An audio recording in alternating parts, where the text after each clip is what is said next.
నేను వ్యాలీ గురించి నేను చాలా సార్లు విన్నాను, కానీ అంత దీనిపైన ఫోకస్ చేయలేదు. ఒక 2 డేస్ క్రితము నాకు మహావతార్ బాబాజీ అంటే ఎక్కువ ఇష్టం ఫస్ట్ నుంచి. నేను అక్కడికి వెళ్ళలేకపోయాను. ఎక్కడైనా వెళ్ళాలి ఖచ్చితంగా అని చెప్పేసి అనుకొని 2 డేస్ లో అప్పటికప్పుడు అనుకొని వచ్చామన్నమాట. కానీ వచ్చి నేను చాలా చాలా మంచి పని చేసినాను. మంచి ప్లేస్, చాలా అద్భుతమైన ప్లేస్ అని నాకు అర్థమైంది. ఇక్కడ కాస్మిక్ వ్యాలీ స్పెషల్ ఏంటంటే ఎక్కడికి వెళ్ళినా కాసేపు ధ్యానం చేస్తాం, కాసేపు అక్కడ చుట్టూ అవన్నీ చూస్తూ ఉంటాం.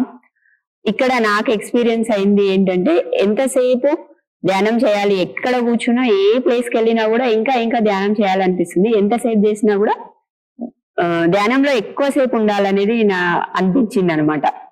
2 అవర్స్ ఒక దగ్గర కూర్చున్నా మళ్ళీ ఇంకో పిరమిడ్కి వెళ్ళగానే మళ్ళీ 2 అవర్స్ అయినా సరే అట్లే కూర్చోవాలనిపిస్తుంది. సాధన చేసుకోవడానికి మాత్రం ఇది చాలా చాలా చాలా అద్భుతమైన ప్లేస్.